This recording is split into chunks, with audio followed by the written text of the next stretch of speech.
combining NOI study with the overview breakdown of the Bhagavatam.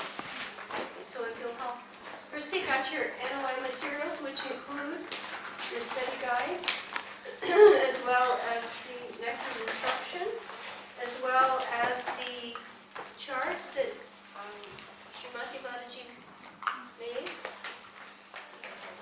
The green, right, they're photocopied on green. My apologies also, I have intended to do the homework questions along with you, but it looks as though for the rest of this month, I have to utilize every moment to prepare a book, for the retreat. And I have the help of Krishnadas on the computer. So if we don't use every minute for that, it'll be a disaster actually. So I had to suspend trying to do the homework questions. So I hope that doesn't mean that you won't. Please take advantage of this opportunity. I've done this before years ago. Don't have a record of my NOI homework. I have done a Bible Gita once. I actually graded papers for the Bible Gita for 3 years, so those questions are almost implanted in my mind, but I didn't grade those papers. When you grade papers, you really learn them perfect. You learn it inside out. So very quickly on our slates, if we'll take those out, we'll just take just a moment to revise. Did you get a slate for me? Could you do me a favor on your slate? Could you write your name for me in big print on your magic slate? Yes, that little board. And we call this a slate. Write your name on that. So, because if I see a name, I'm a more visual type of a learner. I remember it better.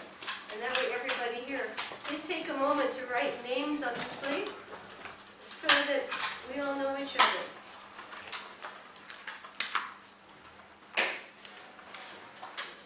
It's impersonal when I look at someone repeatedly and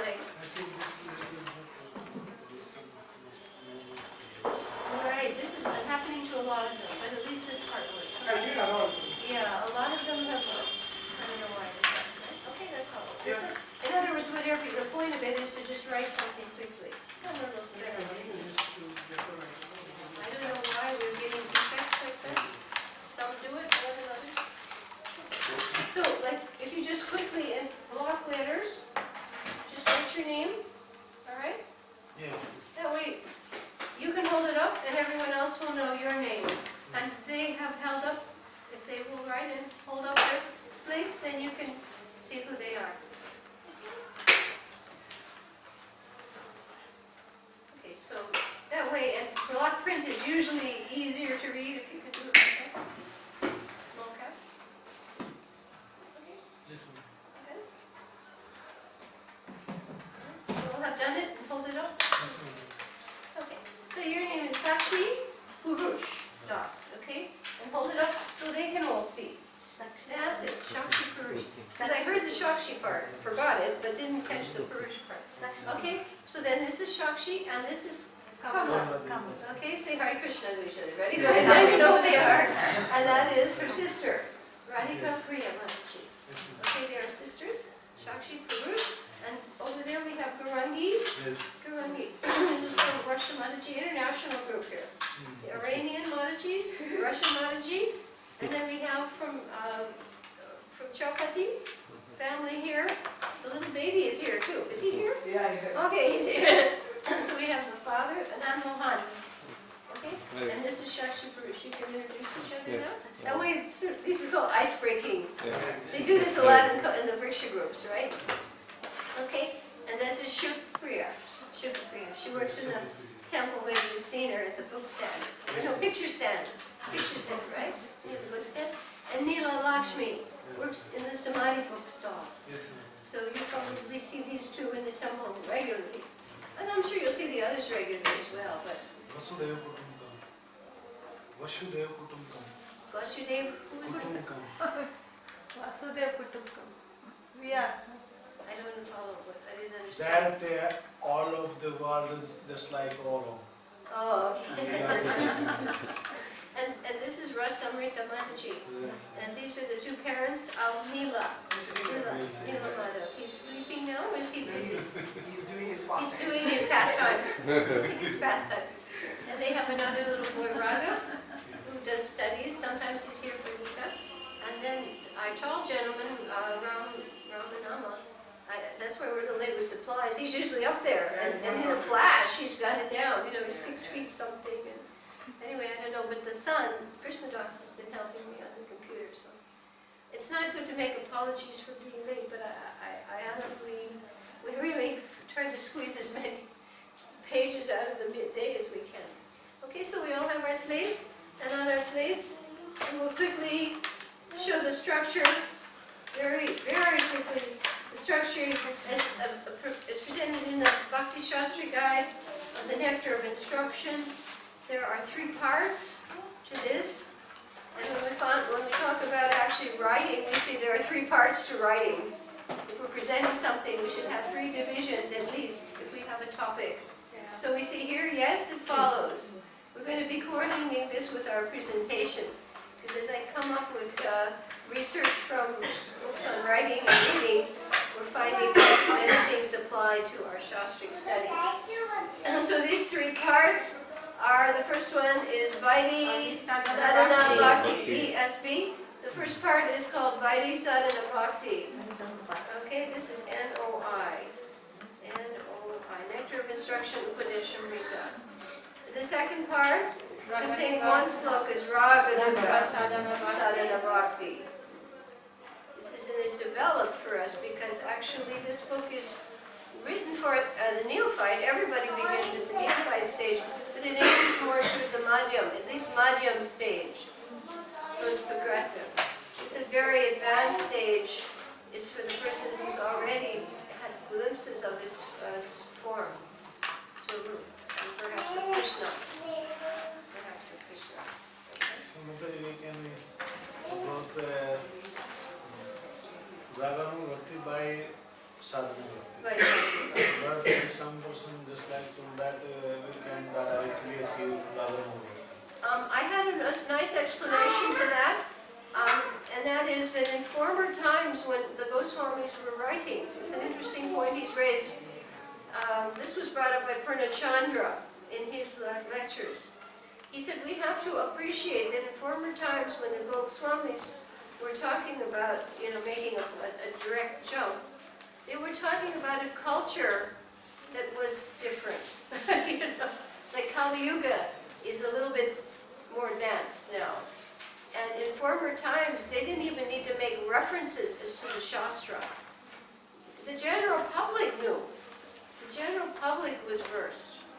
And even if you read Jaiva Dharma, in Jaiva Dharma, he points out the same thing, that certain personalities in that, it's like a novel, that after just meeting someone once, they go into ecstasies, or they'll experience bhav, So that doesn't necessarily apply to everyone in Kali Yuga. There may be exceptions like that, but in Kali Yuga, it's now understood that the people on the path are coming perhaps from lower levels of adhikar. Does that make sense? Yeah, so they've seen that when you try to apply, yes, if you just have greed, yes, that has been argued. And it's true, Vishwanath Chakravarti, they will say that. But you have to be careful as to whom you apply it. Because if the adhikar is there, the general greed is not there. Without the preliminary Vaidhi Sadhana Bhakti, it can be artificial.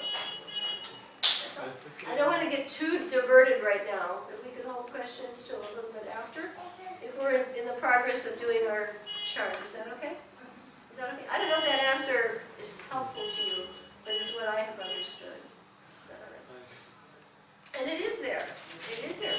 But if somebody is jumping to that platform, it could be that in previous lifetimes, they have attained the preliminary stages, and they're ready to enter at that threshold. Prabhupada said Jamuna was involved. Right? He said that. Has everybody entered this ISKCON movement think so.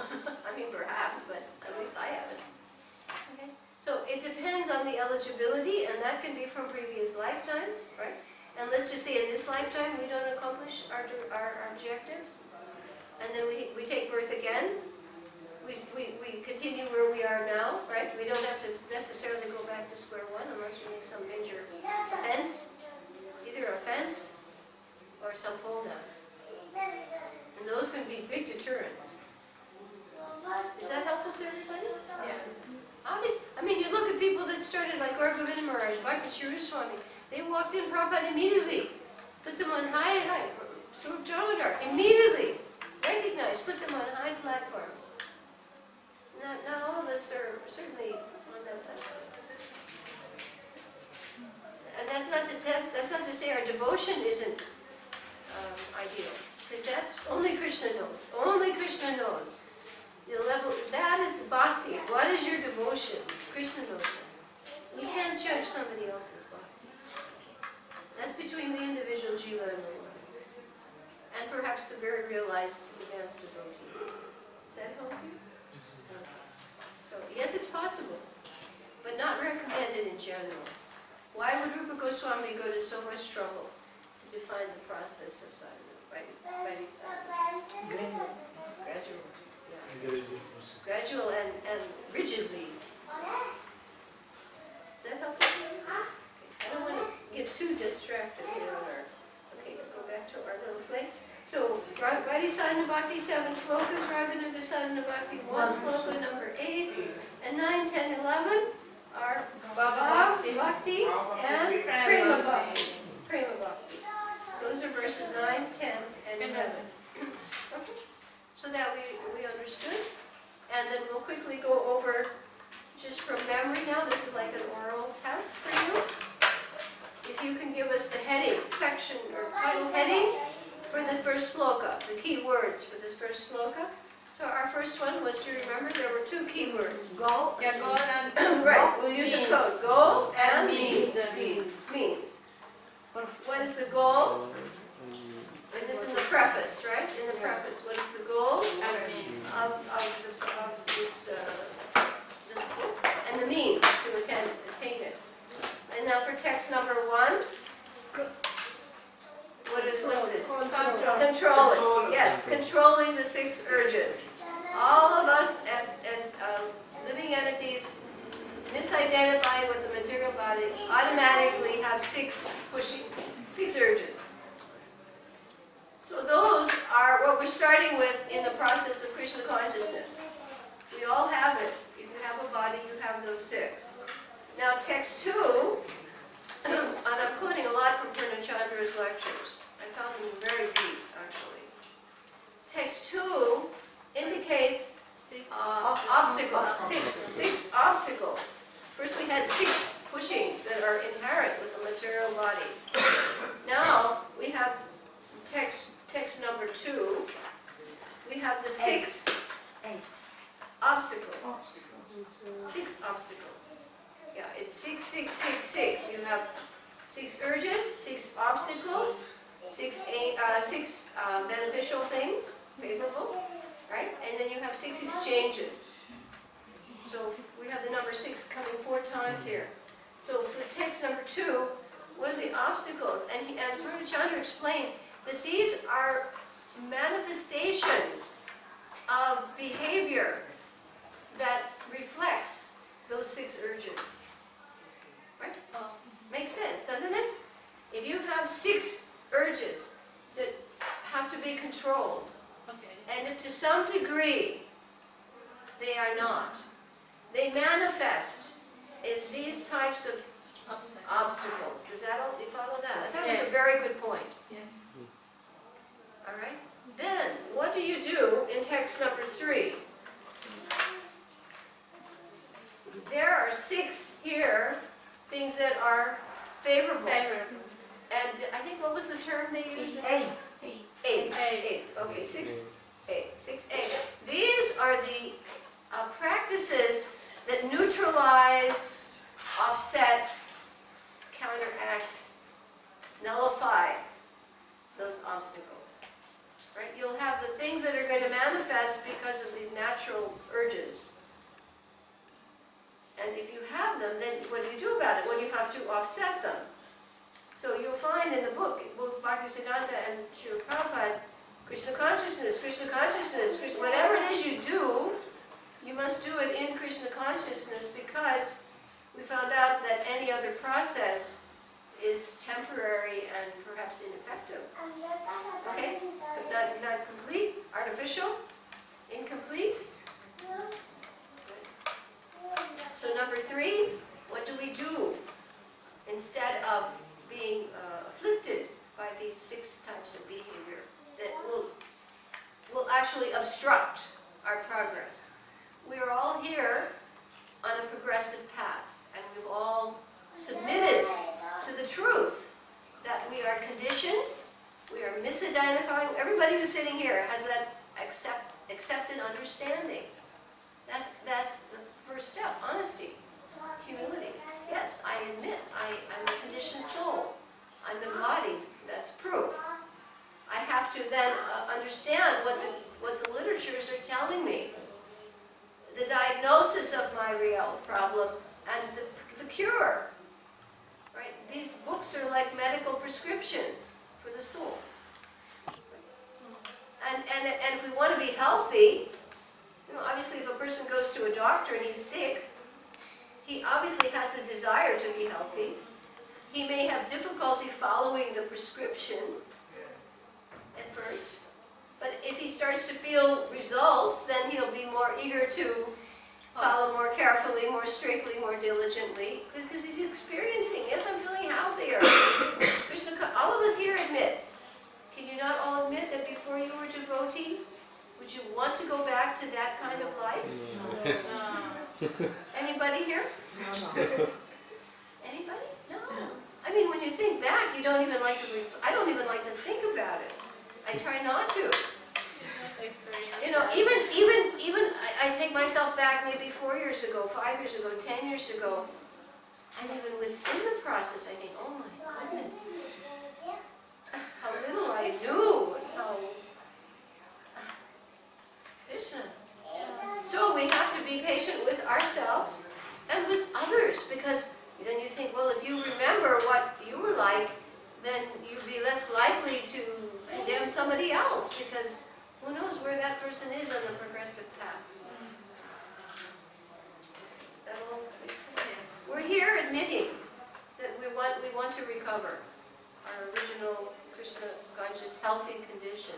And this book, Rupa Goswami has mercifully given us as a guideline, and NOD as well. The Abhidhamma, the process for recovery, for spiritual recovery. Okay, then in shloka number 4, 3 sets of 2 exchanges. Yeah. 3 sets of 2 exchanges. And Purnachandra Maharaj comments how this verse is how Prabhupada established the movement. I thought that was a brilliant realization. Giving prashadam, giving and accepting. Of course, when they went to life members' homes, they had to be careful about what they accept. But giving prashadam. In the early days, he met people that were so fallen, they had no concept of Krishna consciousness, Krishna, Vaishnavism. But by taking prashadam, this giving, loving, these are loving exchange. They sense Prabhupada's love.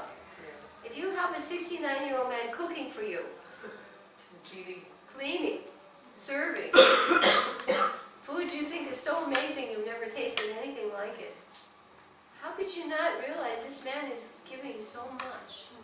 They love it. And they gave in return. They gave their lives in return. So these are the 3 sets. So we have 6 loving exchanges. We'll put 6 little hearts there. Exchanges. Right? Giving and accepting prashadam. Giving advice or counsel and confidentially receiving. If somebody has a problem. Yes, confidential. You don't go blasting it around to everybody. That breaks the love and trust. Prabhupada said this is a movement of love and trust. If there's no love, if there's no trust, he said then there's no Krishna consciousness. We don't really have a movement. It'll just be diplomacy and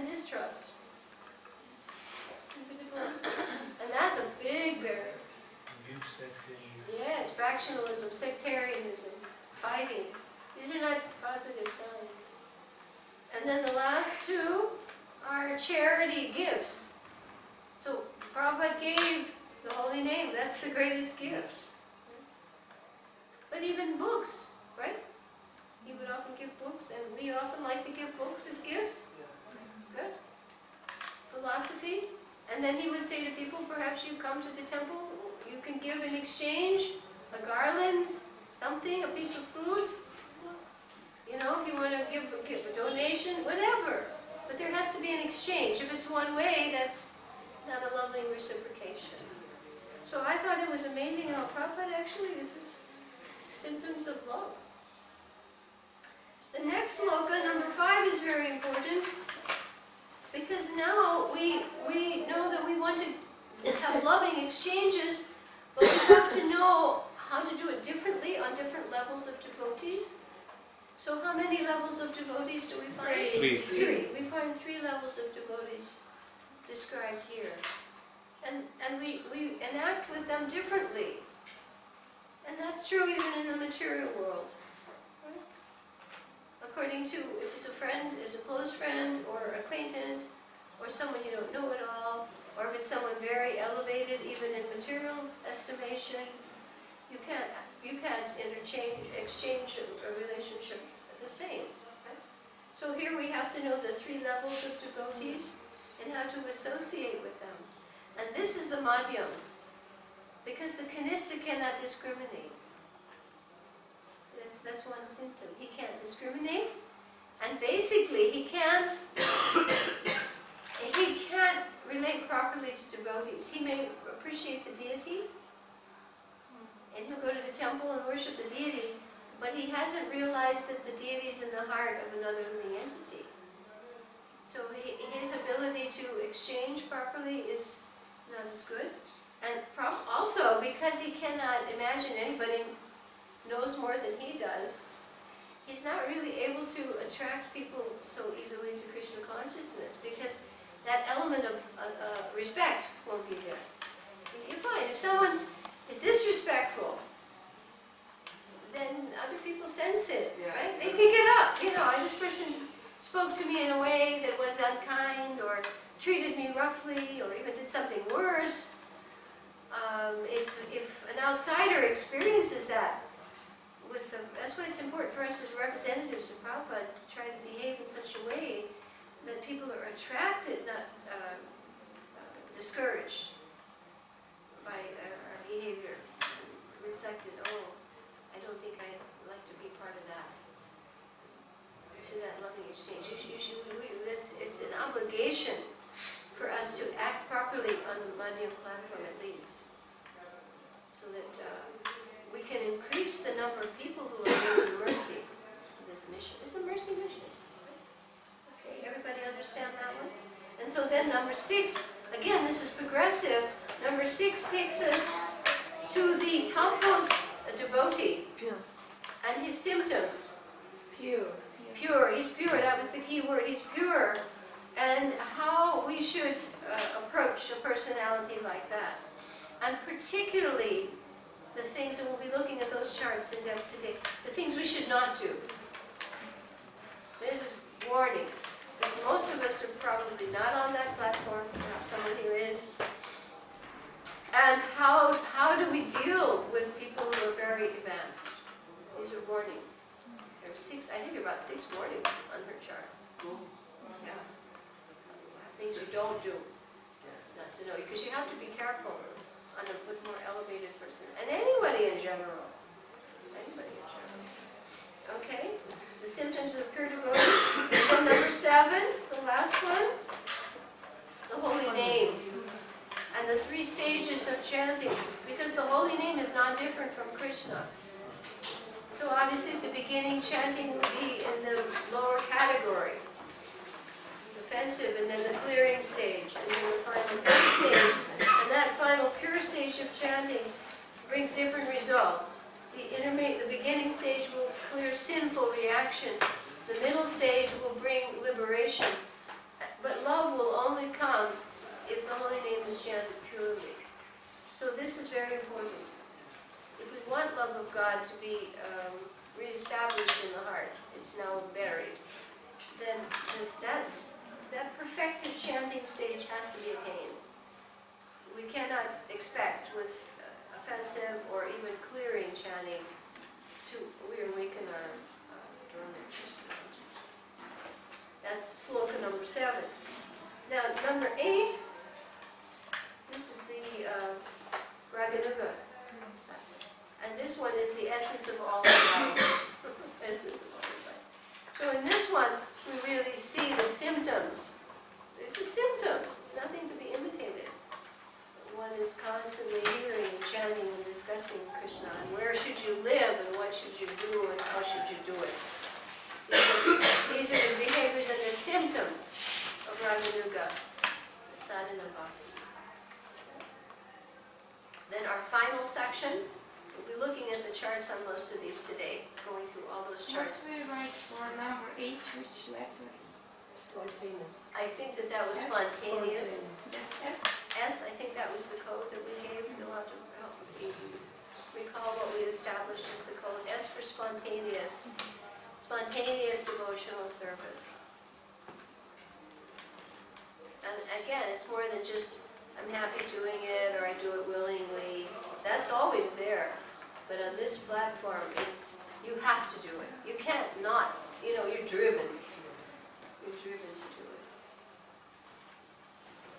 it. Not to be cheaply understood or practiced. Okay. So then number 9. We have 9 is a hierarchy. Hierarchy means levels. Levels, okay? There are places that are more important than others. So this is telling us where one will find different types of beings. So you'll have the material world, right? Right? That's where we all are, in the material world. But then you'll have from Vaikuntha, and then higher than Vaikuntha. And usually all of these stages or places, they represent the intimacy of the relationship with the Lord. In the material world, the relationship is separated. At least the living entities there think they're separate. They're never separate. But they've come to the material world wanting to be separate, and if they're here, they're thinking they're separate. They're independent from the Supreme. And they like it that way. You are in forgetful state. Forgetful state, yeah. And they want it to be some so badly that you can't even mention the name of God. There is no God. They will actively say that. Some may accept God, and some may even be in the demigod level. They're like demigods. They're devotees, but they have material desires. But the idea in the material world is that the relationship is more distant and in their minds separate. So the more we advance in places, we'll see that the intimacy and the relationship increases. So then we'll come above that in our charts, we'll see, we come to the Vaikuntha level. These are all the planets that are in the spiritual world. But in the spiritual world, we'll get, at best, Shanta and Dasya. All of the living entities there, even though spiritual, you will not find Sakya, you will not find Vatsalya, and you will not find Madhurya there. That intimacy is not there. And they all look like Krishna. Everybody looks the same. Very, very formal, odd reverence. So when the intimacy increases, then the next place of intimacy is Mathura. You'll get Mathura. Or then Dwarka. Again, where you have a closer connection with Krishna, but it's still in the mood of awe and reverence. Then the next one they give is Vrindavan, right? With the gopis and the rasa dance. Again, more intimate, Vrindavan. And even more intimate is Govardhan. And they'll say because Krishna held it up with his little hand. And also it's the degree too to which Krishna gets pleasure Krishna gets more pleasure from these places in a progressive way. He doesn't really get that much pleasure from the material world. He has other agents acting out those functions for him. And he comes to have loving exchanges with his devotees. Really, that's why he comes here, why Krishna comes here. And in Mathura and Dwarka, you see it's a little bit more awe and reverence. But in Vrindavan, the sweetness is increasing, the intimacy is increasing. Govardhan, very intimate. And the highest place is Radhakund, where only Madhurya exists. No other rasa is taking place there. And that's where Krishna gets his greatest pleasure. Highest sense of pleasure, highest sense of intimacy. So those are established in that ninth shloka and the charts we will look at. Number 10. Now we get again personalities. You have a place, but the people who inhabit that place will be reflecting what we just discussed, these different levels of intimacy.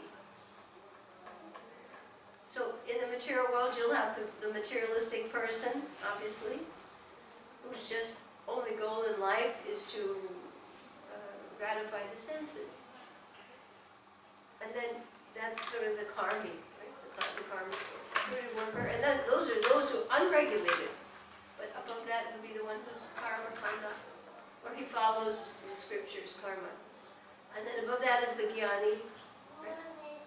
And above the jnani, you'll have yogis, right? But then when you go above that, then you get devotees, and then you get devotees of different levels. So then you'll have the devotees that are the general devotees, and then the gopis, and then the topmost personality is Radharani. And she's at Radhakund. She's also in Vrindavan. You see, at Radhakund, everything is based around Radharani and her lake. She's non-different. The lake is non-different from Radharani. And that's why it's so dear to Krishna. So first you had a hierarchy in 9 of places. In 10, a hierarchy of personalities, according to their intimacy or their relationship with the Supreme. And then in number 11, we hear of the glories of Radhakunda. So in 11 slokas, Rupa Goswami has taken us from the beginning stages of devotional service. In 11 slokas, that's pretty fast. That's why this book is so amazing. It's so small, but it's so compact. How that in 11 verses in how Prabhupada's brilliant purports, he has progressively taken us from our first stage up to the highest possible attainment, which be eternally residing at Radhakund in the spiritual body. And very few attain that. Even the great souls.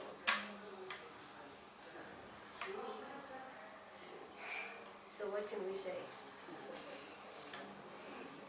Okay, so we've got that one down. I thought what we will do now is go through our charts today and see how the time allows us, because I find these charts are very helpful, and we will try to commit as much as possible from the charts into our memory. Because now I find all of you are very fixed on the structure, you all know that, and you all know the codes and the basic topics. So let us now take out our charts. And we have only one more, I think we have one more meeting this month in February. Do we have 2 more classes? Today is 17. So 24. So we have to, 9 days. one more. That means we have to also revise the 3 slokas today. We want to do that. We want to revise the slokas, but let us complete the charts, because the first stages of a progressive study means the bigger picture and filling in. But we also want to commit to memory the 3 slokas, both in Sanskrit and in English.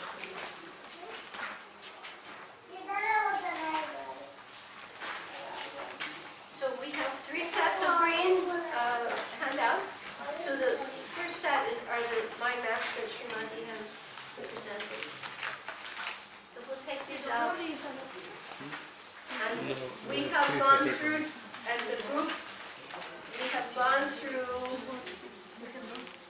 Shri Padeshamrita, text 4, the loving exchanges. And to some degree, we touched upon text 5.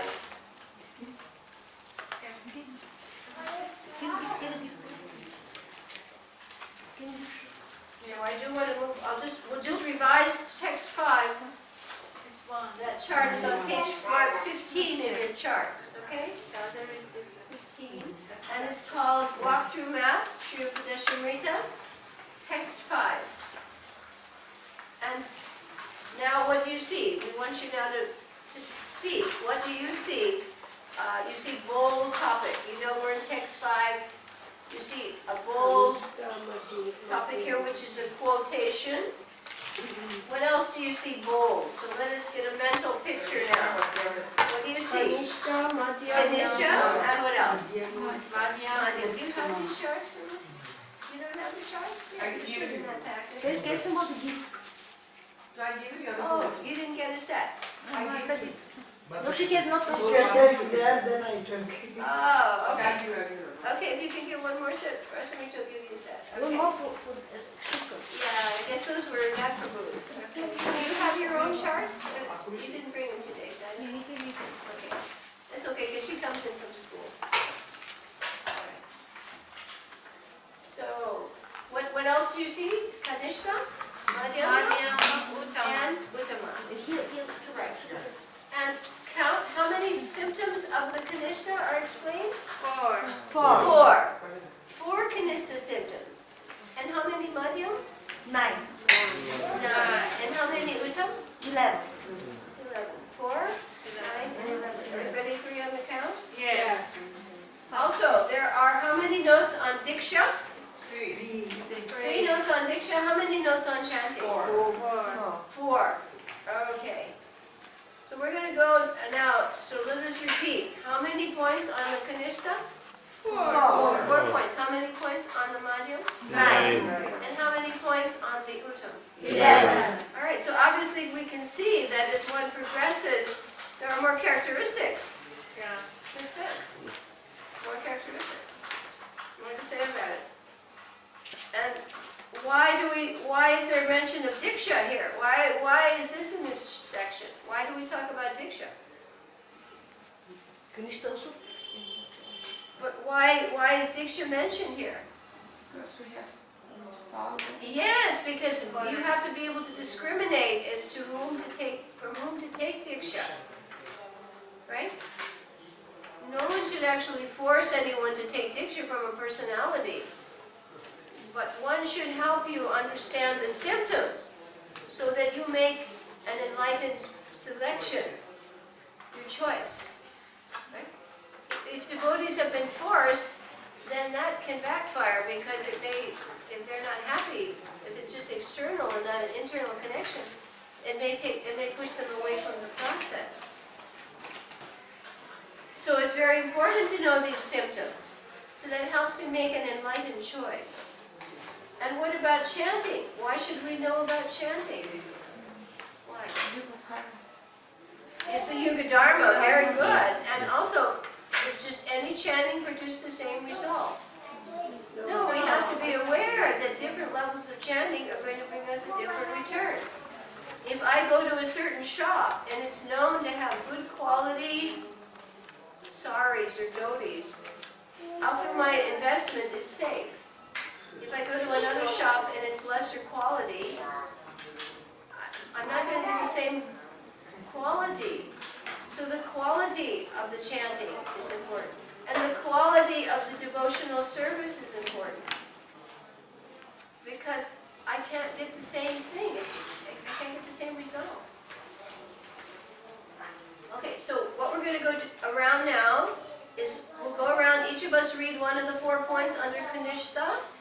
And we'll start with you. What's the first symptom of a Kanishta? Yeah, it should be renouncing right. He's a Sri Harinam, and he's trying to chant. That's a person who should be respected. Okay, and Gopi, what's the second symptom? Interested only in worshipping the deity lowest platform. Right. Basically, it's the deity, and that's his salvation.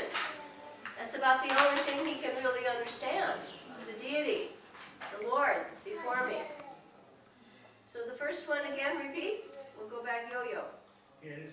he received the Harinam initiation. He tried to chant. And he's trying to chant, okay? And what's the second one? We repeat. Interested only in worshipping the deity lowest platform. Okay, so you got the first 2 points. And what's our third point? We'll do a yo-yo with you people, okay? Behaves inappropriately with devotees. Okay, what was that, everybody?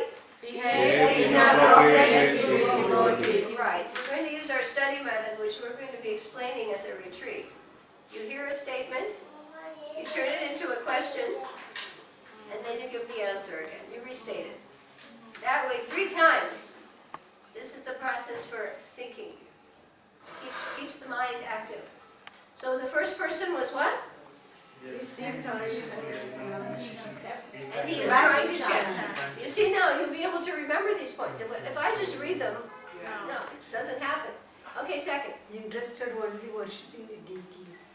Okay, and the third point. Behaves inappropriately with the devotees. Okay, you all got those 3? Yeah. So you remember now. Okay, and what's the fourth point? Faith soft and pliable. Okay, everybody repeat. What is it? Faith soft and pliable. Right. Faith is soft and pliable. So now, one last time. This is called a yo-yo. What's the first thing we have to remember? Yes, he received initiation trying to chant. Yes, he's received Harinam initiation and he's trying to chant. Because remember, this is how you can assess someone, not in the purpose of condemning, but for the purpose of associating. How do you associate with a different level of devotee? You're merciful to some, you're friendly with others, you're servant, you offer seva to the more elevated, right? This is what you have to know this. Okay, what's the second point? Only interested in deity worship. He's only interested in worshipping the deity. And the third point? Behaves inappropriately with devotees. You see, that's what happens. If they see the deity, but they're pushing people away, Yes. or elbowing them in the temple, maybe it's out of greed, but it's also not so considerate, because the Lord is also in the heart of the other devotee. And the final symptom? Faith soft and pliable. Yes, faith is soft and pliable. And this, it is understood from Scripture, if a Kanishta does not make an effort to come to the middle platform, he will go away. He will go away. It won't take too much. He will go away. That is why we study. Because study increases our knowledge, and knowledge increases our faith. Okay, so we all understand now those 4 points? In your mind? Yes. Yes, you see how that works. It's much better. Okay, so Garangi, can you tell us? Madhyam, this is a very important section. The others like 9, 10, and 11, those are sort of easy. But these sections, 5, 6, 7, very, very important. Because we have to know how to behave. Garangi's going to tell us what is the first symptom of the Madhyam. Initiated, fully engaged in devotional service. What is he? Engaged in He's initiated and he's fully engaged in devotional service. This person's commitment is greater now. All right? And next to Garangi, we come to Shuka. What's the next symptom? Krishna is the object of love. Right. Now you're going to find the 4 ways he relates. This is the symptom of Madhyam. 4 ways he relates. Krishna is what? Object Is the object of his love. And Neela will tell us how he relates to devotees. Makes friends with devotees. He does what? Make friends with devotees. So yo-yo practice. What's number 1 symptom? Yeah, initiative and fully engaged in Oh yeah, we're devotional back to Garangi, sorry. Initiated and fully engaged in devotional He's service. initiated and he's fully engaged in devotional service. Shuka will tell us the second symptom. Krishna is the object of love. Right, now these start to tell us how he relates. The first one is his standing. He's initiated and he's fully engaged. But now here's how he interacts. His object of love is Krishna. And she's telling us how he relates. He makes friends with devotees. He makes friends with the devotees. And Rasamrita is going to tell us what else he does. Merciful to the innocent. He's merciful to the innocent. Okay? So really quickly. Initiated and fully engaged in devotional Initiated, fully engaged. You can look around. You can see whom you really see is serious. Next. Krishna Krishna is the object of Krishna is love. the object. He knows the objective. Neela? Makes friends with devotees. He's friendly, right? He's friendly with the devotees. He doesn't criticize them, offend them, do things that will make them animal. And then Rasamrita? Merciful to the innocent. Ignorant, yes. When people come to the temple and they want to know about Krishna, he goes out of his way. Here's a book, take some prashadam. Here's a little bit about the philosophy. Okay, now we're coming around to Sakshi, and he's going to tell us the next symptom. He avoids the envious. Yes. Right. It takes a very powerful personality to deal with the envious. Very, very advanced. Yes. Middle person should be more careful around the envious. Yes. Just respect him from a distance. Yeah. 100% careful. Right, because you get too close and you may be the next victim, you get too close. Okay, faster, number 1. Initiates and fully engaged in the devotional service. Krishna is the object of love. Makes friends with devotees. Merciful to the innocent ignorant. And? Avoids this innocence. Hey, very Avoids good. the envious. Hey, very good. And now we're coming around to Shakshi. To Gopi, Sudarshan. Conclusive knowledge of Shastra is not very strong. Okay, conclusive knowledge of the Shastra is not very strong. This is why we are encouraged to study. Because we stay on the lower platform. Those of us who are now trying to study together, this is a hopeful sign for all of us. It's for our benefit. It's not that, oh yeah, they go to class and very good, and in some material estimation for you. Oh yes, they're studying. No, it's for us. We will benefit. And we will benefit each other. And we will benefit those that we interact with because we will be able to act on a higher level of appreciation and understanding. Everybody agree? Yes. You find as you study, Yeah. you become more aware. Yes. Your consciousness is opening up. All right, faster. We're going to go really fast, starting with Durangi. Fully engaged in devotional service. Initiated, yes. Number 2, fast. Krishna is the object of love. 3. Make devotees and make friends with devotees. Merciful to the innocent ignorant. Merciful to the innocent. Avoids the Avoids the envious. Conclusive knowledge of Shastra is not very strong.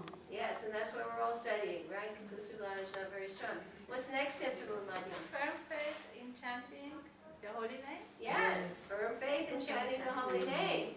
Okay, and just to speed things up, we're going to go on to the last, we're going to go from that point and just revise from conclusive knowledge, firm faith, and chanting, because I think we pretty much know the four ways the mind interacts. So what's next, Mataji? Radhika Priya? Undeterred. Undeterred. That means Undeterred in unwavering. execution of devotional service. Right, he can't be checked. He performs his devotional service. He's undeterred, right? He won't just give it up. Deter me. Undeterred. To deter means to Not avoid deviated? do something, yeah. Or to go Not steady in execution of devotional service, that is the meaning. undeterred in it. He cannot be checked. Okay. He can't be thwarted, stopped. We can't be stopped. Right. Undeterred. He's steady. Steady. Steady is the word there. Execution of devotional service. So come back to you, Sakshi. Conclusive knowledge of Shastra is not very strong. Right. He knows the general points. He hears classes, but if you ask him what's the reference, he may not have Shastic reference. This is why we're trying to do these things, so we get the references for all these points. Okay? Because now we know Padeshamrita. If you tell people, how will I know who is an Udamadikari? We'll say, well, let's check in chapter 5. Yeah, it's fine. It takes 5. It takes 5 of the Nectar instruction. And let us see what the points are.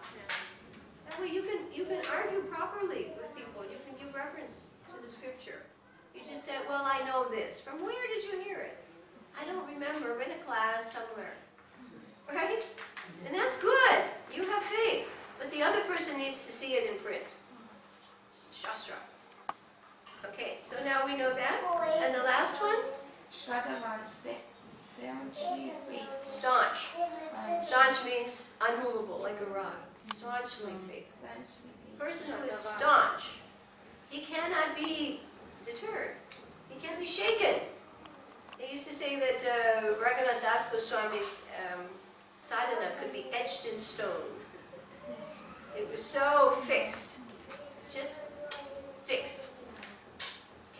Can't be deterred. Nothing would come up that. Nothing will shake you up. Yes, nothing will deter them. Let's see, I need a break. Maybe I want to go to Hawaii and cool off. Oh, there's a wedding, not a devotee wedding, but yes, some other non-devotees are getting married and I'd like to be there. These things mean you're not so staunch. A devotee won't go off track. He'll be fixed in what he wants to do. All right, so now you've got a picture of the Madhyam? Yeah. All right, let's go around the room the whole time again and wrap it up. Number one. Initiated and fully engaged in devotional service. Yes, he's initiated and he's fully engaged. Everybody say it loudly. He's initiated and fully engaged in devotional service. Yes. Krishna is the object of love. Krishna is the object of love. Number two. Makes friends with devotees. He makes Make friends friends with with devotees. Merciful to the innocent. He's merciful to the innocent. Avoids the envious. He avoids the envious.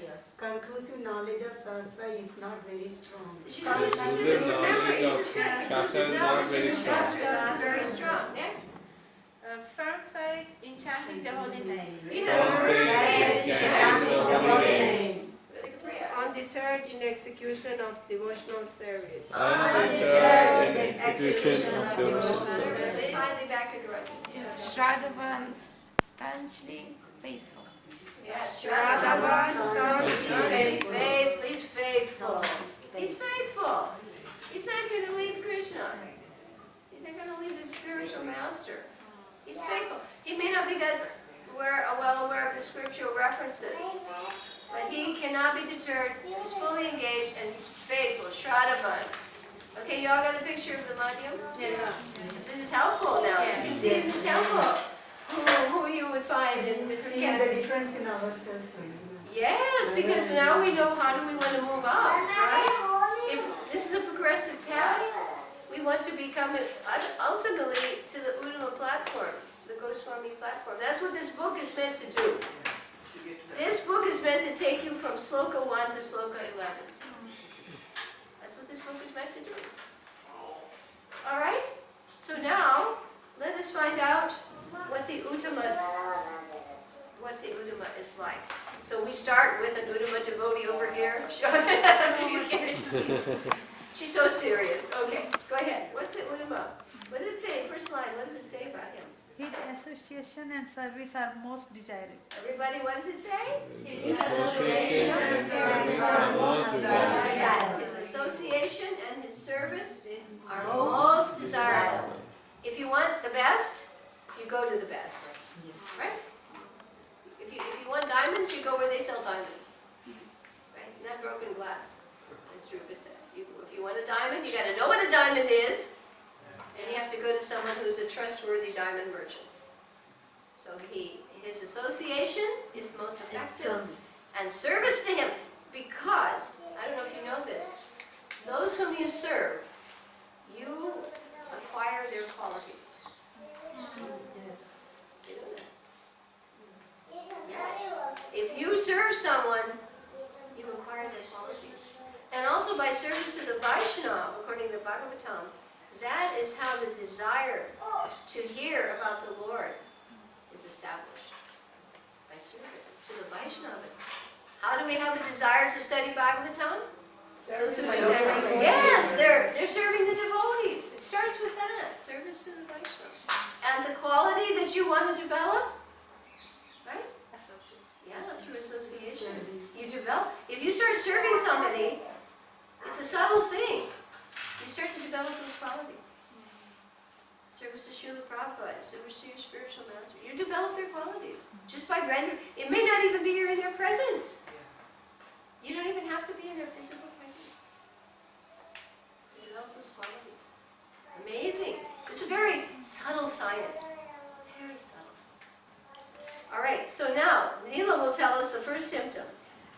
Not interested in blaspheming others. What did it say? Not interested in blaspheming others. And it even says in this later in another sloka, to completely devoid of the propensity.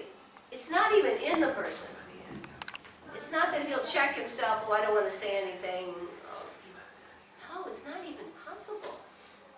They can't, just like anymore, like suddenly someone couldn't possibly harm someone else or do harm to an animal or do any, it's not even in their, it's not in their nature. Some may have it and they check it.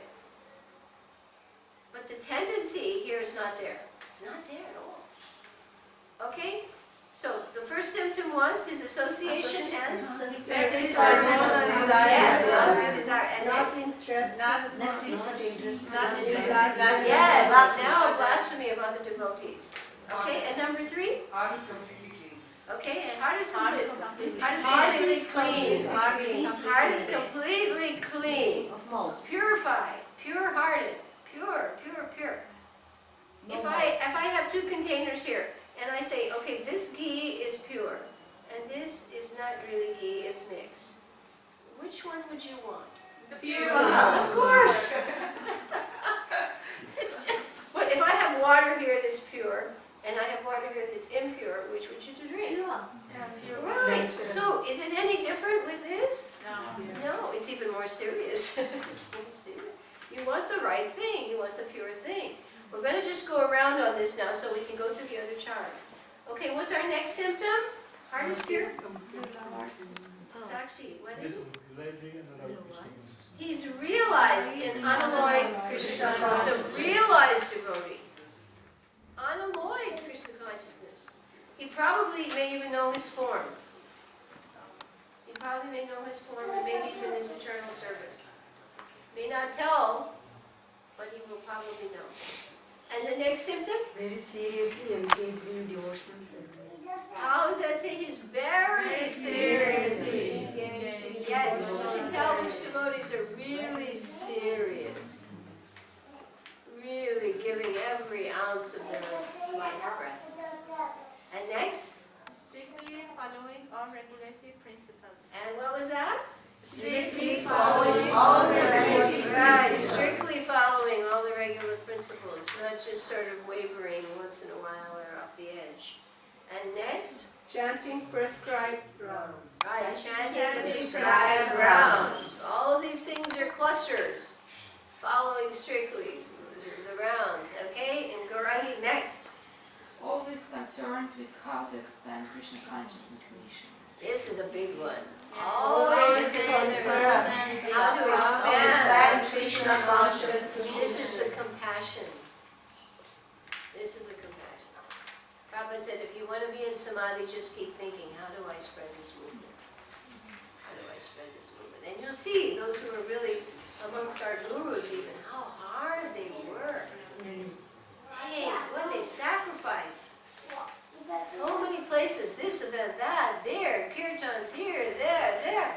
Could most of us keep even up those schedules? No. Not possible even. You can see they're on the transcendental, they have to be on the transcendental platform to be keeping up even on the bodily demands at those levels. Okay, and then what's next, Neela? Always, ultimate transcendental to darkness of this material world. You see the word is broken up. U and Tama. Tama means dark. Above the darkness. So this person is what? He's above the darkness. The material world is dark. He's above it. Now, Rasamrita, what's his next symptom? Always thinking of Krishna, how to spread the holy name. What's he doing? Always thinking of Krishna. Always thinking of Holy name. Do you think Prabhupada fits any of these symptoms? Yes. Oh, certainly all these symptoms. At par excellence. Shakshi, what's another symptom? Always accepted as a guru. He should be accepted as guru. Yes, it's recommended. Uttama. And that doesn't mean some people had Prabhupada and that doesn't mean that they would never leave. Because there's a responsibility on the side of the disciple. But if one wants the best opportunity, then obviously the safest bet, the safest investment, right? Excuse me. So this personality should be accepted as a spiritual master. Uttama. All right, and the next symptom? Recognized by ability to bring many to Vaishnavism. Recognize everybody by what?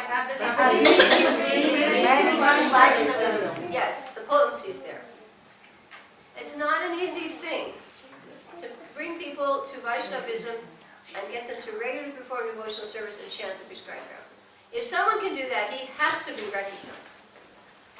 Do you agree? Yes. I mean, are there any of us here who can just walk up to people and they'll say, okay, please, I'll start chanting her. You know, really, it's a very elevated platform. Not to be, its potency is there. Okay, so you see how it works? Now, notes on Diksha. Let's go around those very quickly. Who was our last reader? Radhika Priya? Notes on Diksha. When a person is serious about accepting Diksha, he must be prepared to practice austerity, celibacy, and control of the mind and body. Okay, you see the requirements? Let's read it together. When a person is serious about accepting Diksha, he must be prepared to practice austerity, celibacy, and control of the mind and body. Right, and this is important because if a guru accepts those who haven't reached this platform, there will be trouble for him and for the aspirant. And the next one, Radhika Priya? Must be interested in transcendental subject matter of the absolute truth. In what? He must be interested in transcendental subject matter of the absolute truth. Okay, so the first thing he's got to be willing to be austere, celibate, and control his mind. He has to be interested in knowing about the absolute. If he's not, what's the point? And Garangi, what's the third one? Must be very inquisitive and willing to follow the Guru's instructions. What must he be able to do? Inquisitive and follow directions. Instructions. If he's not willing to do that, for him the guru is like a fashion. Oh, I have a guru. I don't particularly do what he says. If I feel like it, maybe. That's not the prerequisite for initiation. And on chanting, who was next? Shoot, okay? One should know for certain that without chanting the holy name of the Lord, offenselessly one cannot be a proper candidate for advancement in Krishna consciousness. Oh, this is heavy. This applies to all of us. The key words here, one should know for certain that without chanting the holy name of the Lord, how? Offensively. One cannot be a proper candidate for advancement. Oh, this is very important. We have to advance in not only our study, but in our chanting. Okay?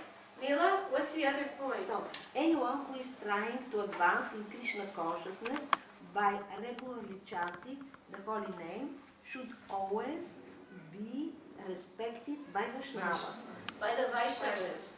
We always should be offering respect to anyone. Anyone. Jiva, right? Yeah. But especially someone who's trying to advance in spirit. This is really, of the four kinds of aparad, offense to the devotees and to the Vaishnavas, a very, very serious setback. The third one. Very, very serious setback. Okay, and who's next? Rasamita took the little one out, so we're back to Shakshi. When one fully engages in chanting the Hare Krishna Mahamantra with various legs is one spiritual identity. Okay, so what does happen when you chant regularly? Gradually realizing our Gradually spiritual realize your own identity. spiritual identity. I make the comparison of a PIN number on the bank card. When you go to take a bank card and you put it in the machine, right? You have to type a number, and that's your number. And then you'll get your withdrawal. So everybody has his own PIN number with the Hare Krishna mantra. Yes. There may be a general bank, but only your PIN code works. The PIN code for somebody else won't work for you. Right? Right? So every one of you has a unique, private relationship with Krishna.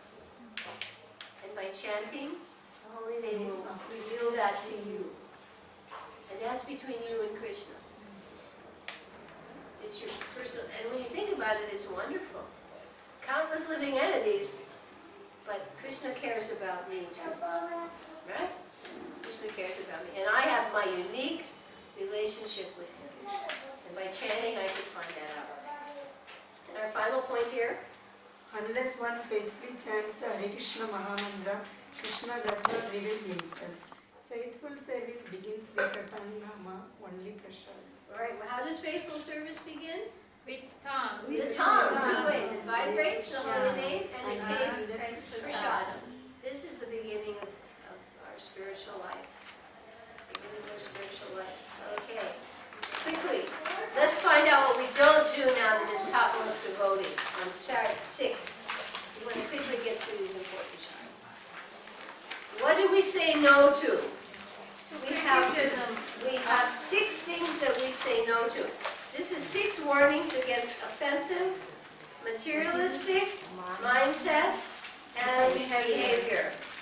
And if we read this statement here, I'll stop and you fill in the word. This Krishna consciousness movement is a transcendental science. There is no room for jealousy. Right.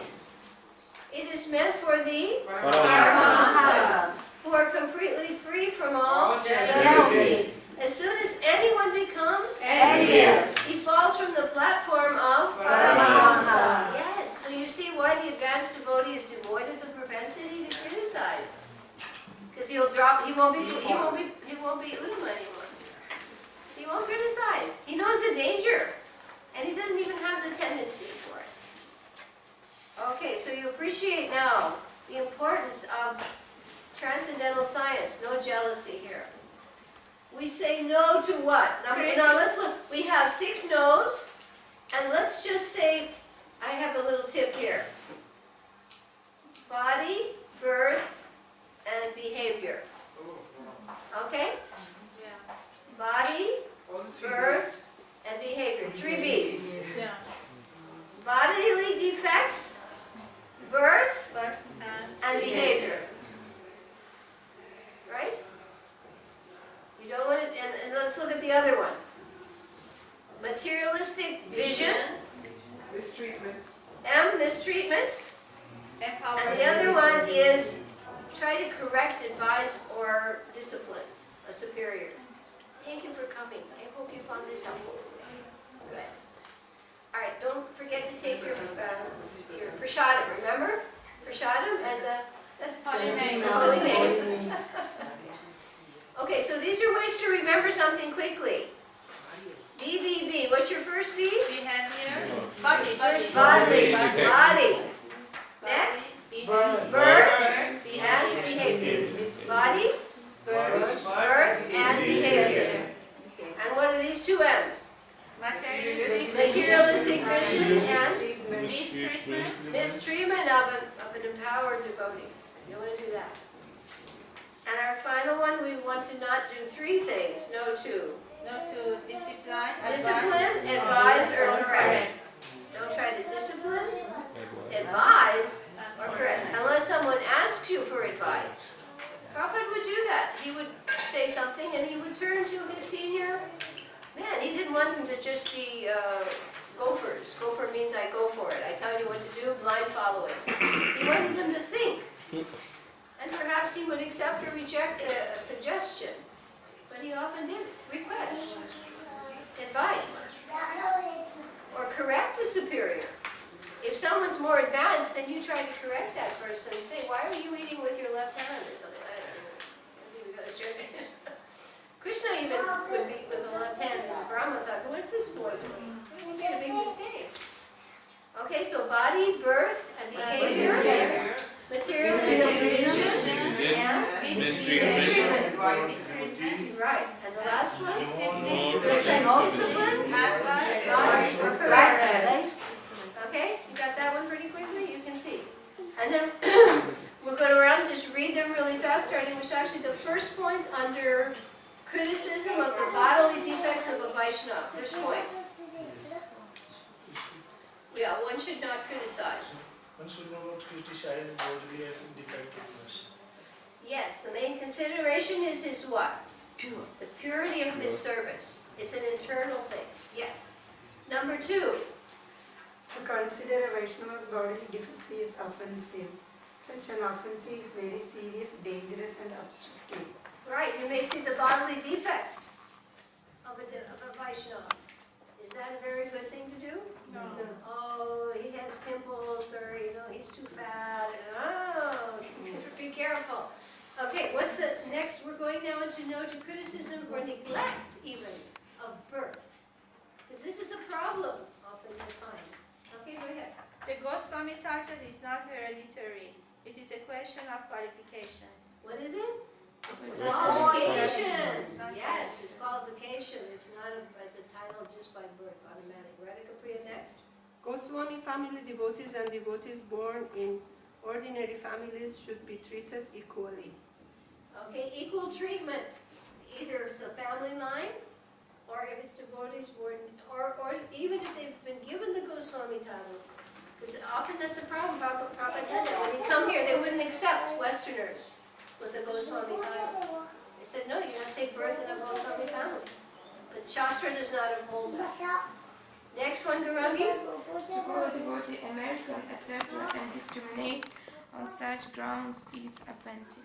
Right, so we don't say this is an American devotee, this is a Russian Goswami, this is an Indian devotee, because that's material, that's a bodily designation. This movement is on the spiritual platform. This movement is on the soul platform. You see people on the spiritual platform. Vaishnav means Vishnu, spiritual platform. Okay, next. A pure A devotee. pure devotee might not be born in a Brahminical or Goswami family, but because he is engaged in devotional service, he should not be neglected. Yes, he should not be even neglected. You can see some people will neglect. They'll just ignore.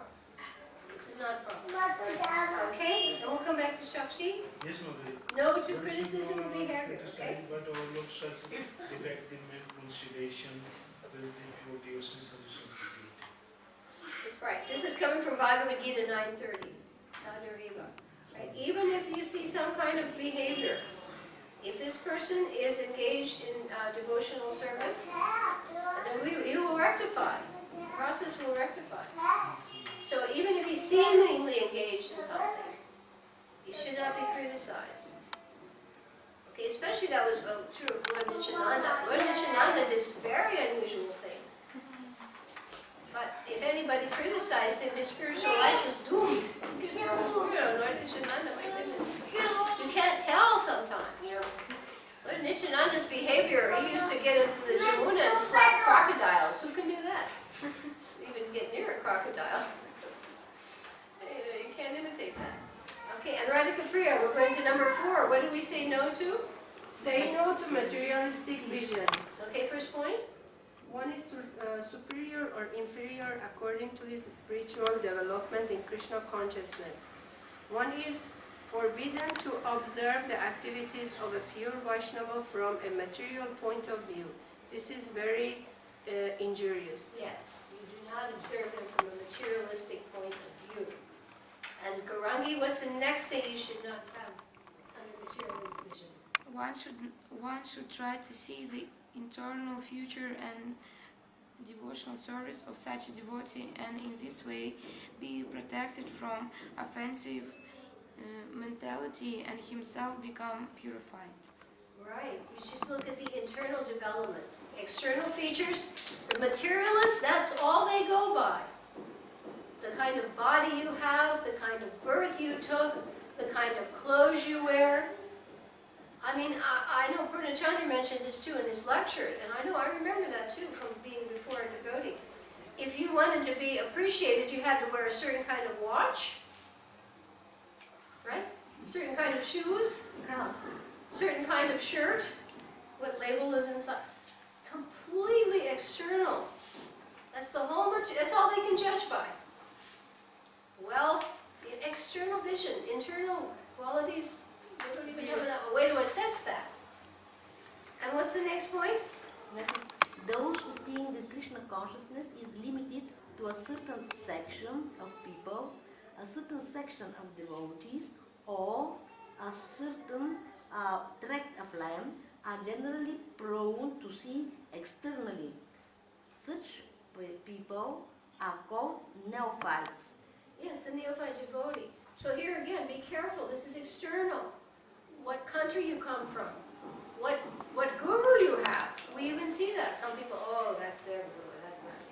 I won't associate with that. That's a completely sectarianism.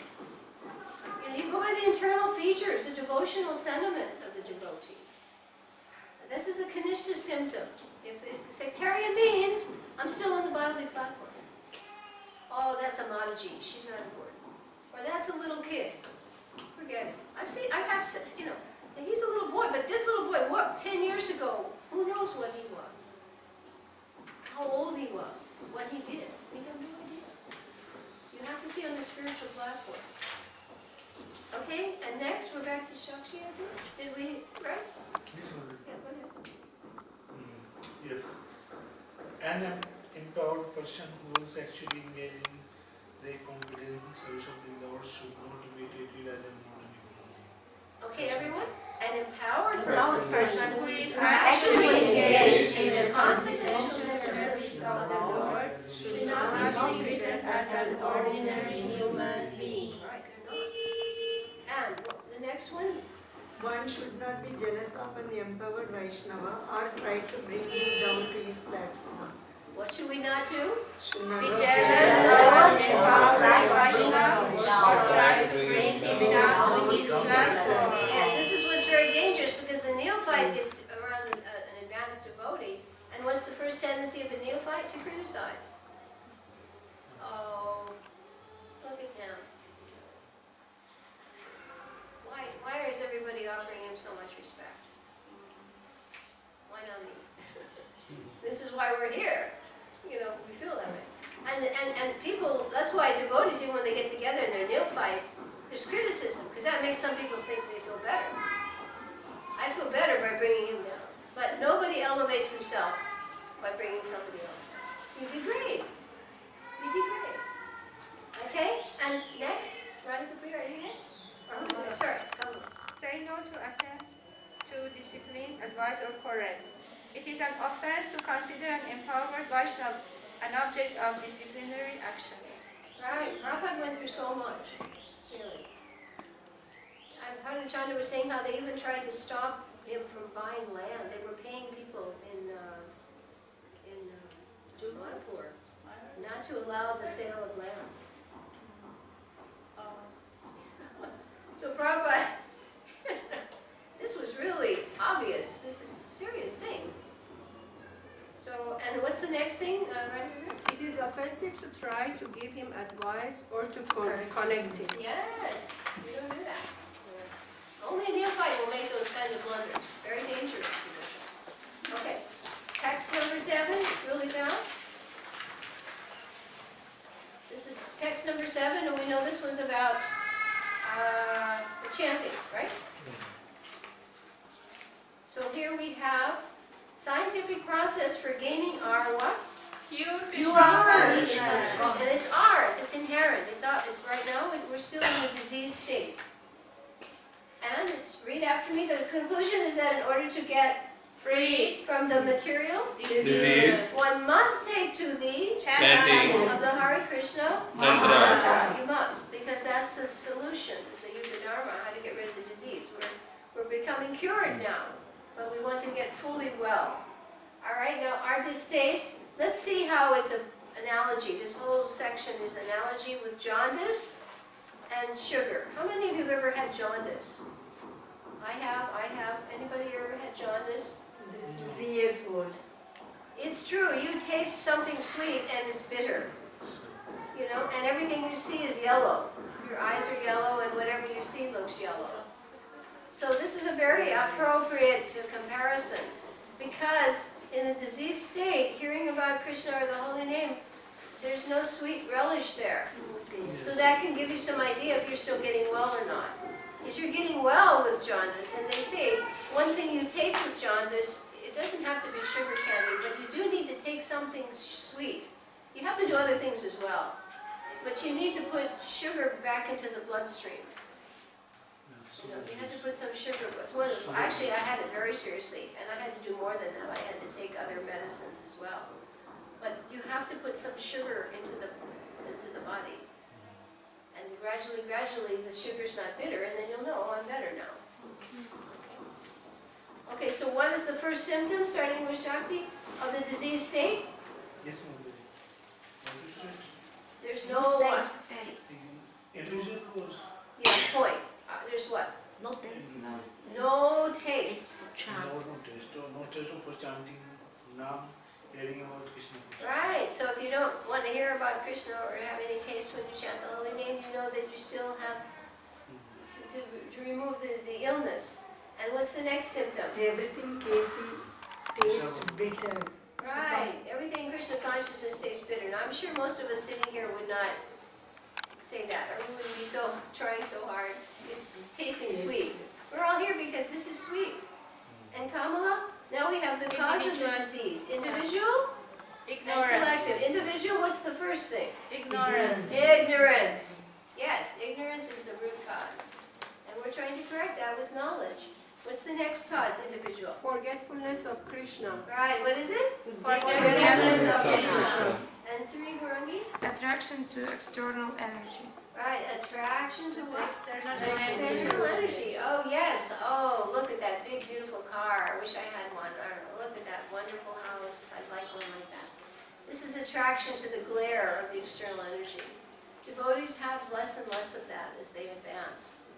Okay? They've come in with that disease, but they've seen the burns, so they know better. And what's the next thing? Durashraya, accepting back of false shelters. What's the word again? Durashraya.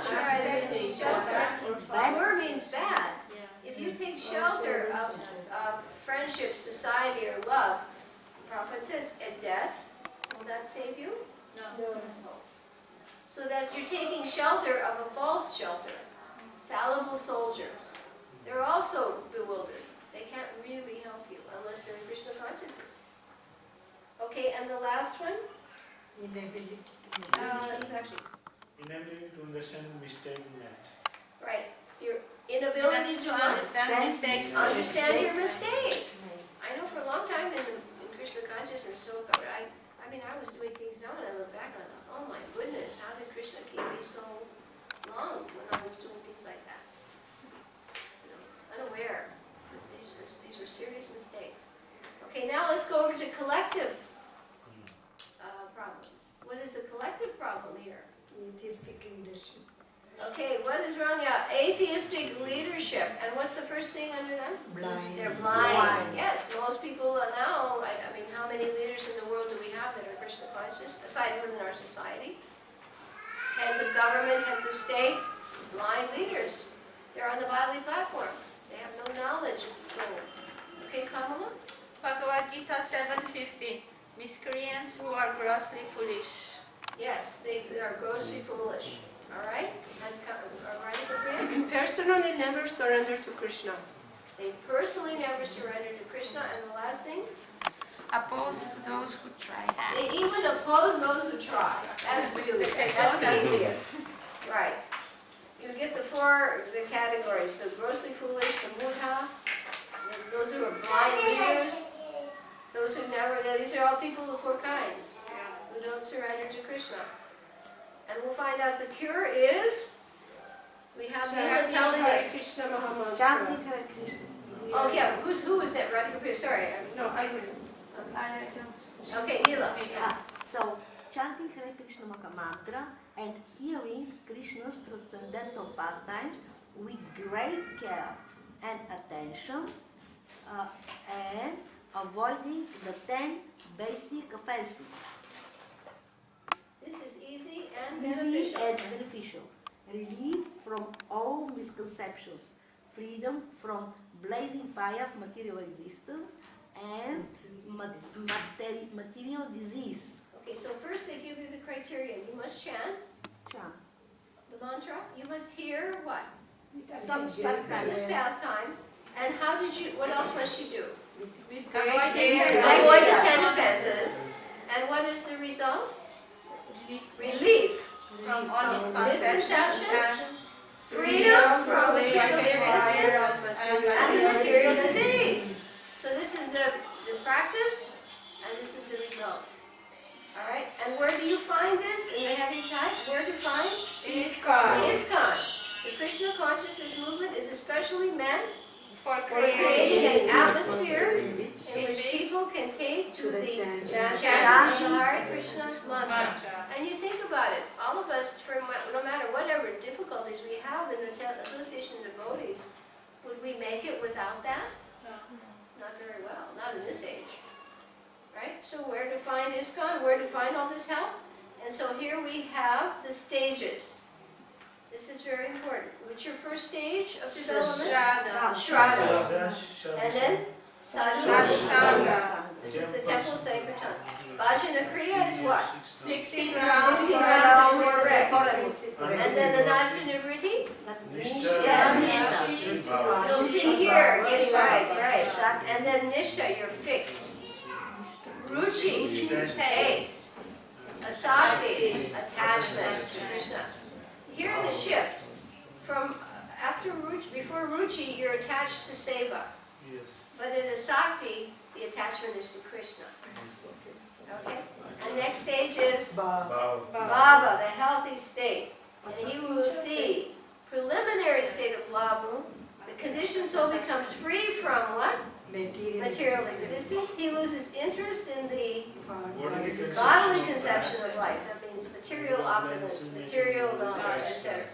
He can understand who Krishna is and what Maya is. He can tell. Yes, And finally, he is undisturbed by Maya. just as the sun and the shadow. Yeah, that analogy. All right. Okay, so we have here, this is text number 8. And I think we'll try to just briefly, we didn't get to our Bhagavatam company. I just think this is really important for most of us. Because, I mean, not that the second canto is not a critical canto, but this, we're spending only this month on NOI. Yeah, this is critical. Okay, now here we see text 8, and this, do you remember what is this text 8? Raganuga what? Raganuga, sadhana, bhakti. And let's try to get a picture quickly of what's on this map. We see 2 big headings. What's the first one say? Why did you train the mind? Why we train the mind. And the second one is how we train the mind. Right, and that's explained more in NOD. First is the why, why, and then the how. Okay, now the important reason of the mind is that it's creating more bodies. So we want to know how to avoid that. We're already in the embodied state and we're trapped. Is it possible? And whatever the mind is thinking or doing, especially at the time of death, awards us our next body. And it's not our choice. We cannot argue with the higher authorities. If they give us a body, they say, well, this is what you earned. It's like an examination. And if you got a 50%, you say, I want this grade. I want a 70%, I want 100%. But you didn't get that. You didn't achieve that. So in this temporary lifetime, in the human form of body, we have to achieve the perfectional state. Otherwise, we don't know our next situation. We don't know the next body. Like the last body he had, we don't know where he came from. And we don't know where he will go. And all of us are sitting here, standing here right now, but no one can say for certain how long, right? Could be any minute. And what's the next body going to be awarded to us? It's dependent upon our attitudes and actions. Very serious thing. All right? So here, why we train the mind, and then we have the Vaidhi Sadhana Bhakti perspective, and then we have from Raganuga Sadhana Bhakti perspective. Now we're going to read these points, go around and loudly, because underneath why we train the mind, Sashi will start. Yes. Give up all material motives and desires. Okay, are we on the same page here? No. No, I don't think so. Under why we train the mind. The functions what? Why we train the mind? Yeah. The other function of the uncontrolled mind can be dangerous. What is it? The Dangerous for lifetimes. Yes, ma'am. Not just one minute. One mistake can earn you millions of births of suffering. Uncontrolled mind. The last minute you think of, On this one, very scary. little thing can change your life. Every little thing, one little thing wrong Yes, can change your life. What's the next thing? Why we train the mind? What we remember determines our next body. What was it doing? What we remember That determines our next body. He's having a good time. Right. He's happy about that one. Okay. So it's true, at the very moment of death. Purnachandra was talking about a devotee that they saved him. They thought he was drowning because he was undertow, and they brought him back, and he was, he had almost death awareness. And they asked him, "What were you thinking of?" And he said, "Oh my God, I was thinking, my whole life flashed by." Many people say that. Your whole life flashes by.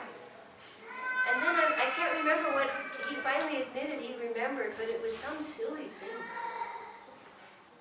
said, my goodness, if that takes me to my next one. It's very scary. very. Because your whole life flashes by. And it's like 40,000 scorpion bites, and you can't breathe, and you're choking. And he was about to drown, and luckily he came, and they started sort of laughing about it, but ultimately they realized this is not really funny.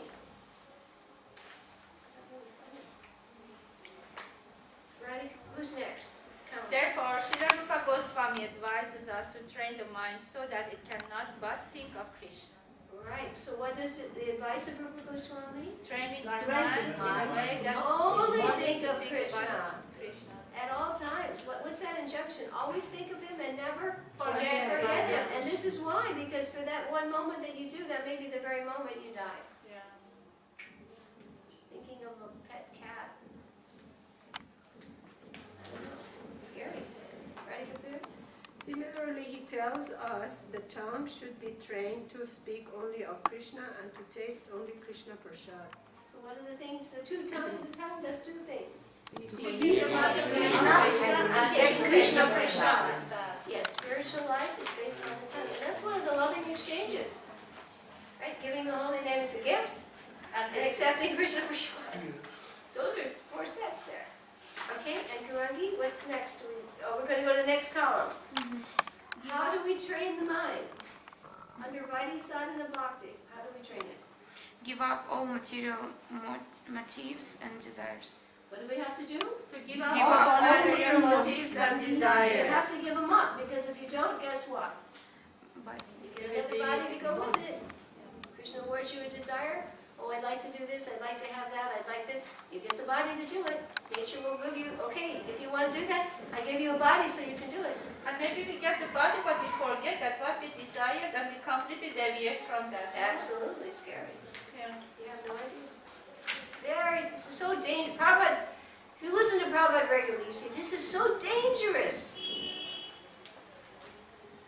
Actually, the more advanced you are, the more fearful you are. People, I've heard when I join them, they say, the materialist chases Maya. The new devotee flirts with Maya.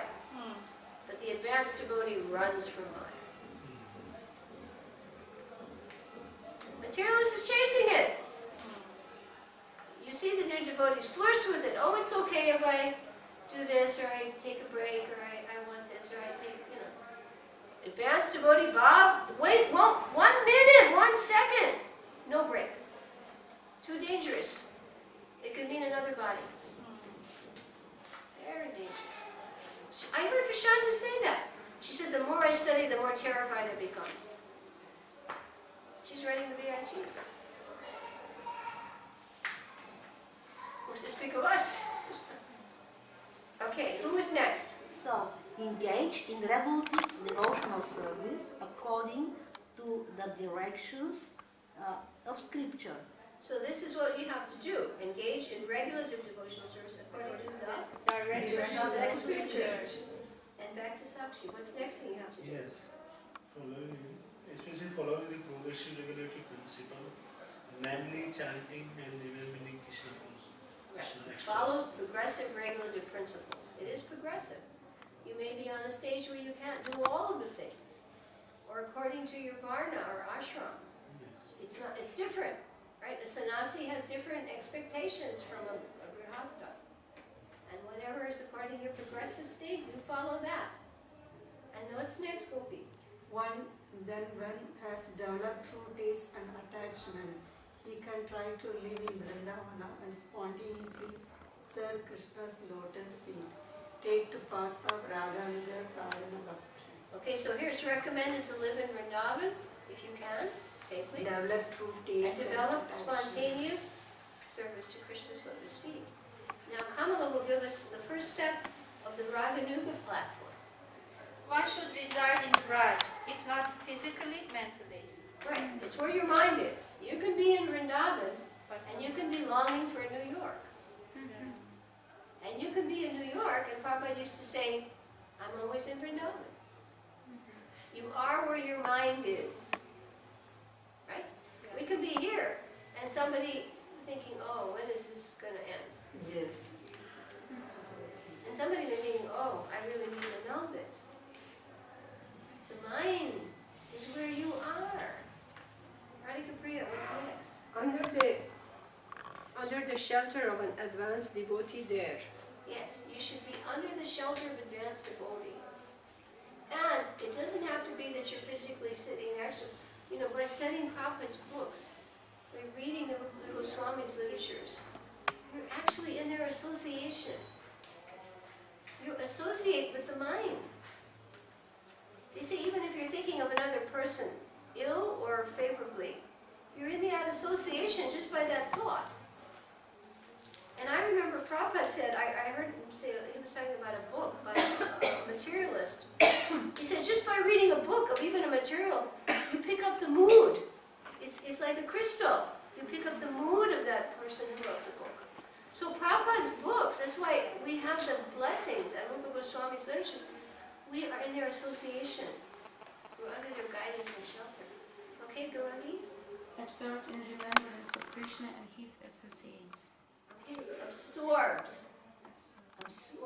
like a sponge. Okay, and Neela, what else? It's follow in footsteps of a particular associate, enter under their direct eternal guidance and shelter. This is very advanced. So he'll be trained in that particular service and in emotions, etc. Now, obviously, you can see this state is not to be imitated, because here this means you actually are in your swarup, and you're being trained under particular people who have that mood. This can't be imitated. If you're in a material body, you can't imitate this. And our last one, back to Sakshi.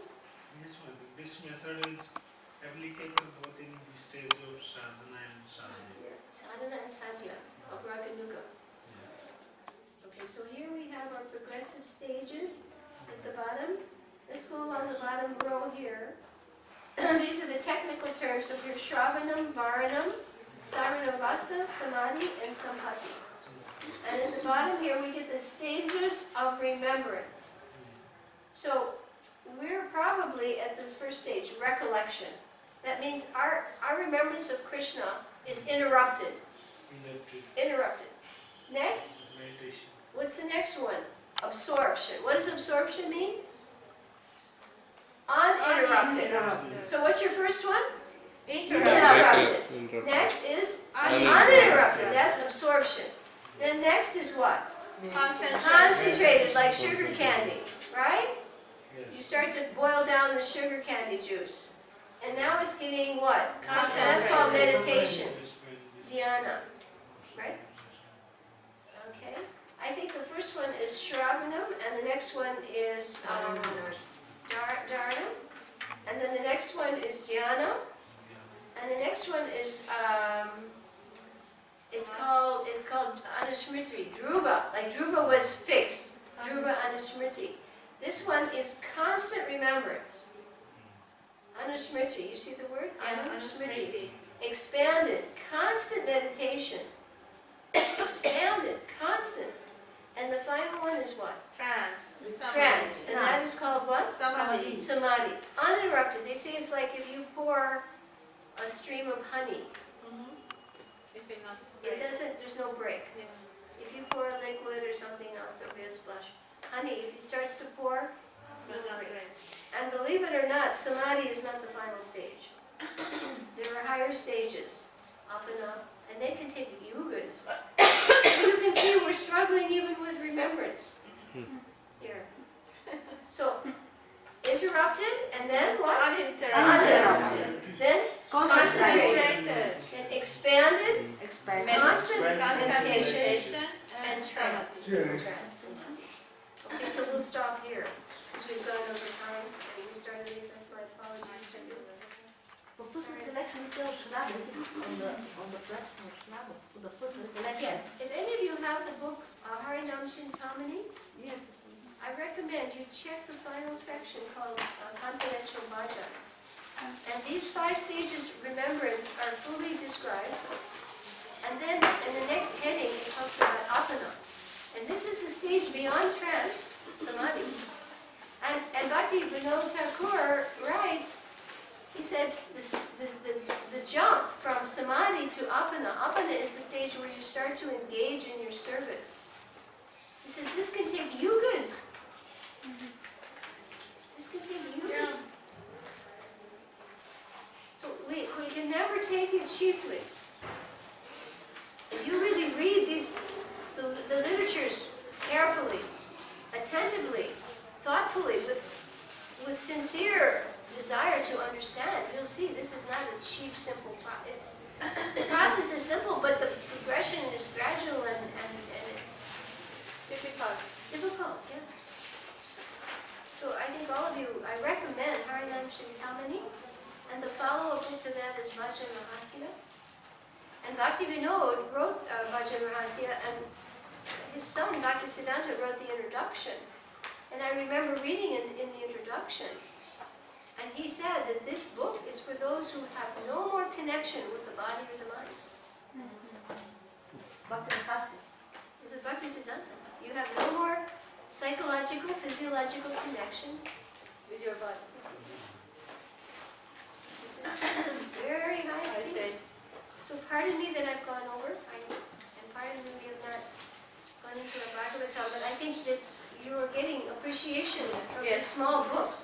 Because the thing is, that book is distributed, a lot of people distribute the book, devotees may even read it, but to go into the way Srimad has done these maps, it's very easy how she has extracted the points and set them up for our understanding. But very, very helpful. Do you not think? Has somebody learned something today? It was a little new. So please accept my most humble obeisances. All